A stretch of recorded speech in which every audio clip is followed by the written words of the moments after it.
What's the most dangerous food that you've eaten? Oh, wow, right off the bat. Dangerous. Well, dangerous how? Oh, I'll tell you something we just published. And it fits the danger criteria exactly. Oh, this is a crazy story. Yeah. So we were just in Borneo.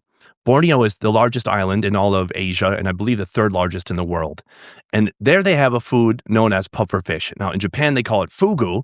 And everyone's heard of fugu. It started with the Simpsons episode. And, the lore is that in Japan, they have to get a special certificate in order to serve fugu because it's poisonous. And if you serve it or prepare it in the wrong way, people will, and people die every year from this, even in Japan. But I didn't eat it in Japan. I ate it in Malaysian Borneo. And so we were with the Bajau people. These are a tribe of people, an ethnic group known for living on the water. If you've ever heard about these YouTube videos, people who can hold their breath for like 7 or 9 minutes, these are the people. Is that real? Yes. Yes. And so these people, they caught a puffer fish and they prepared the puffer fish for me. Now, why is it more dangerous? Well, there's no certificate. There's just an old lady in the village who promised she had never killed anybody. That's it. The scary part about all this is I ate the food, and then I found out some information afterwards during editing that I didn't know during filming, which would have affected whether or not I ate the food in the first place. So she cooked the food, I ate it, and after about 4 bites, I felt my mouth going a little bit numb, and I was tingling, and I felt like this isn't good. By the way, the way you die from this is you get paralyzed. Your muscles slowly lose the ability to move, and then you can no longer breathe. And there's no antidote. The antidote is try your best to stay alive. That's it. And so I ate it. After about 4 bites, I was feeling something, and I was like, I'm good. I'm done. What I found out later during editing is that the most poisonous part of the fish was included in the dish. The thing you're not supposed to eat. So the skin is poisonous. That was thrown away. Yeah. But the liver, which is huge on a puffer fish, was put completely intact into the dish and then mushed up with all the other Why'd meats. she do that, though? Is that the part that will get you? Yes. Why was that included? I have no idea. And so I had a long emotional talk with my producer, like, hey, maybe next time if they put the most poisonous part of the fish into a wok and cook it and they feed it to me, maybe just quick heads up. Otherwise, you're not going to have a job. Not because I'm going to fire you, because I'll be dead. So do you think that she was lying when she said she's never hurt anybody from the way she prepares this fish? No, I don't think she was lying because I looked deep in her eyes, and actually I did something even more cynical. An hour before we had our eating scene, I had my camera guys take footage of her eating a couple of bites. So by the time that we ate... So you gave yourself a buffer? Yeah. You're like, okay, I'm going to pay close attention to her after she took these bites, and we'll see if I can eat it. By the time we ate, I said, how you feeling? And she said, fine. Why? And then I go, okay. Well, she passed the first test, so at least a couple bites should be fine. I don't know what it is. I don't know if it's people eating too much, if they get the wrong concentration. I mean, there's not like a uniform toxicity to these fish, and the toxicity that they acquire comes from the food that they're eating. And so you could get one that's more or less intense. And some people also like a little bit of numbing feeling. How do you justify playing with your life on the line like that when you have everything going for you? You have a wife, you have a massive YouTube channel. I'm sure you're making plenty of money. Why do you continue to take those risks? Oh, because usually I don't think I'm going to. That's it. But this was still like, there was a clear... I don't want to just do basic, simple, straightforward videos. And we do those too. I did a bunch of state fair videos this summer, and we did a Thai noodle tour that we're posting now. And those are great. But I just, as a channel on YouTube, as somebody who's trying to push the limits of the travel food niche, I just want to push further and show people more that's out there and try to make more scintillating content, captivating content. But I'm not reckless. When I do these things, I try to plan ahead and be thoughtful about it.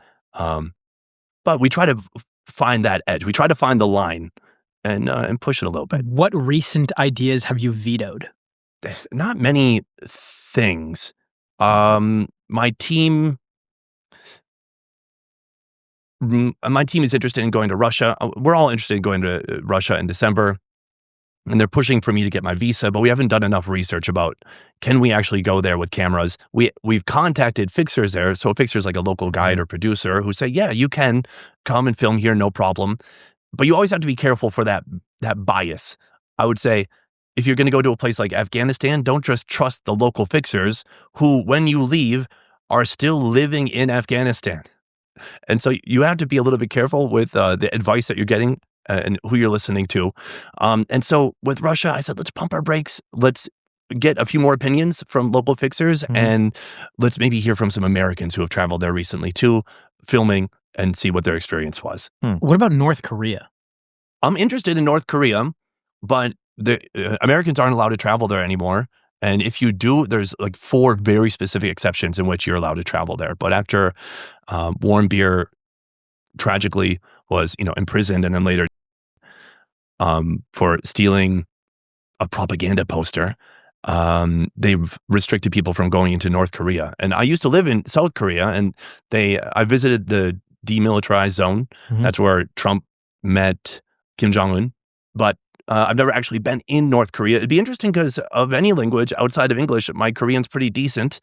And there's a lot of similarities in food, but they have some of their own unique foods too. In fact, there's a famous North Korean cold noodle that you can find in South Korea that's served with ice. It's unique stuff. It's really delicious. Is there anything you won't eat? So kind of our rules, our guidelines for the show about whether we should eat it or not is like, are other people doing it? Because we don't want to just do something for the show for the sake of doing it, just to be sensational. And is the animal in question endangered? So maybe people are doing it, but they're eating endangered animals. Maybe it's, I don't think it's happened. We try our best to do good research, but our intention is to not do that. How much of our food taste do you think is instinctual versus cultural? Like, I see a lot of the foods on there where I think there's no way I could stomach that, but for them, it's completely normal. And I'm sure there's like potato chips that they would see us eating and they think, why would you eat that? That's disgusting. I think it's almost 90% cultural. And I'll tell you why. I used to teach kindergarten in Korea. And so these kids were like 3, 4, 5. And, we have kids in the USA. We have very big kids in the USA who won't eat anything but like chicken nuggets. But when I was teaching in Korea, these kids are 3, 4, 5. They're eating kimchi. They're eating sardines, like really like fishy, chewy, dried fish. And they love it. And it's not off-putting to them. They don't have any thoughts about it. And I mean, I was with the Datoga tribe in Tanzania, and a kid spit out Twizzlers, thought it was disgusting, which he had a point. And then he went and tried raw liver and raw heart that had been dipped in gastric acid and raw blood. That's a kid. So that sounds pretty cultural to me. That's a kid that came up with that food. That's like a special delicacy. And he's like, I don't want this plasticky Twizzlers. I'm going for the raw cow heart. I swear I saw a video one time of this tribe that was like untouched by most of like Western civilization. And a member of the tribe was drinking soda. And they were like enjoying it though. Someone brought them soda and enjoyed it. What have you seen with like providing, Western foods, more like processed things to some of these more untouched communities? So we've done that here and there just as a fun, gimmicky video. It's not really the core of what we do at all. But we've brought candy or American food to different tribes in Africa or to nomadic people in Mongolia. And it's mixed. Sometimes they love it, and sometimes they hate it. It depends on what it is. But my favorite part is what they compare it to, because even, what did I give? I gave maybe a peanut butter cup or some kind of candy to this Hadzabe tribe. It's like Africa's last hunter-gatherer tribe. And they're just comparing it to stuff they know. So there's like, this cookie part is kind of like ugali, which is corn, flour, maize that's been turned into something thick enough to eat by hand. And then they're like, and there's something sweet like honey. Well, these guys forage for honey in trees. And so they know these components, and they can, that's their local comparison to what they're trying when it comes to American candy. But, if you give them warheads, hot tamales, they don't always love it.